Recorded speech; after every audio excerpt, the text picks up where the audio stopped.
Hi friends, welcome to Pavi's Pantry. இன்னைக்கு நம்ம பார்க்க போகிறது ஏற்கனவே போன வீடியோவில் சொல்லியிருந்தீங்களா அந்த இன்ஸ்டன்ட் குழம்புக்கு எப்படி பொடி ரெடி பண்ணுறதுனா ஸோ இன்றைக்கி அந்த பொடி எப்படி ரெடி பண்ணுறது அதுக்கு என்னென்ன இன்க்ரீடியன்ஸ் எல்லாம் தேவை என்னென்ன அளவில் தேவை அப்படின்றது ரொம்ப முக்கியம். ஸோ இன்றைக்கி அதை நம்ம பார்க்க போகிறோம்.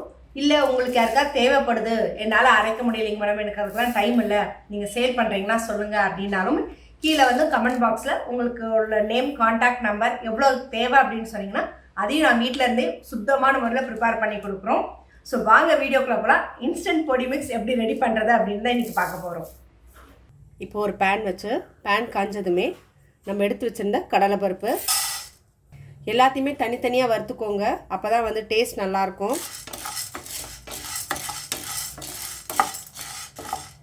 எந்த காரணத்தை கொண்டு எண்ணெய் ஊற்றி வறுக்கக்கூடாது. ஏன்னா இது பொடி நம்ம எடுத்து ஸ்டோர் பண்ணி வைக்கிறனால எண்ணெய் ஊற்றாமல் வறுத்து வச்சுக்கிட்டிங்கன்னா நீங்கள் வெளியிலே வைக்கலாம், ஃப்ரிட்ஜில் கூட வைக்கணுன்ற அவசியம் கிடையாதுங்க. ஒரு மாதம் வரைக்கும் நல்லாயிருக்கும். நல்லா சிம்லே வச்சு வறுத்துக்கோங்க. கருகிடக்கூடாது. கருகிடுச்சுன்னா உங்களுக்கு வாசனை நல்லா இருக்காது குழம்போடது. நல்லா இந்த அளவுக்கு செவக்க வறுத்தா போதும். உங்களுக்கு வறுக்கும் போதே அந்த ஒரு வாசனை வரும் நல்லா பருப்பு வறுபடுறது. இப்போ இதை வந்து ஒரு பிளேட்டில் கொட்டி ஆற வச்சுருவோம்.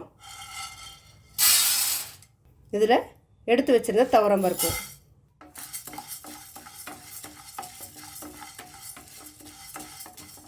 இப்போ துவரம்பருப்பு வறுபட்டுருச்சு. இதையும் பிளேட்டுக்கு கொட்டிடலாம். அடுத்தது வரமல்லி,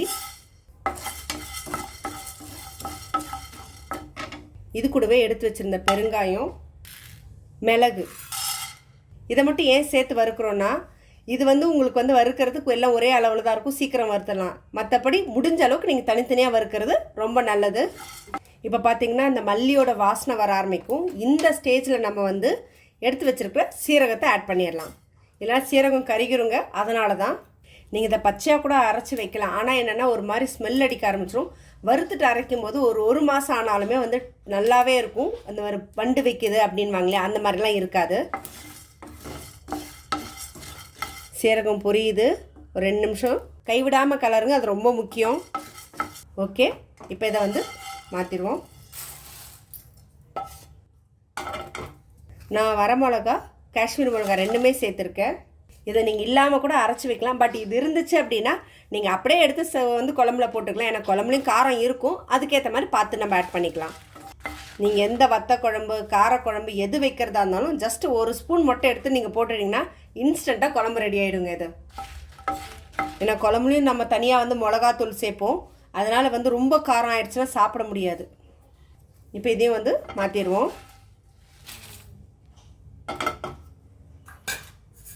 அடுத்ததாக வெள்ளையல். நீங்கள் கருப்பெல் இருந்து கருப்பெல் சேர்த்துக்கினாலும் ஓகே. என்கிட்ட வெள்ளையில் இருக்குன்னா நான் வெள்ளையில் சேர்த்துக்கிறேன். இன்றைக்கி எள்ளு வந்து நல்லா சீக்கிரமாக பொரிய ஆரம்பிச்சிடும். அதனால் போட்ட உடனே டக்குன்னு நம்ம வந்து எடுத்து கொட்டிடணும். எள்ளு நல்லா பொரிஞ்சிருச்சு. எடுத்து வச்சிருக்கிற வெந்தயம்,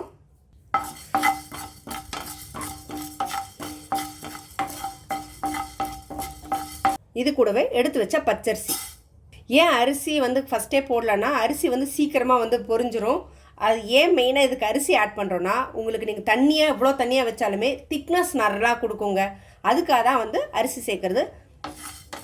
பச்சரிசி புழுங்கலரிசி ரெண்டுத்தில் எதுனாலும் நீங்கள் சேர்த்துக்கலாம்.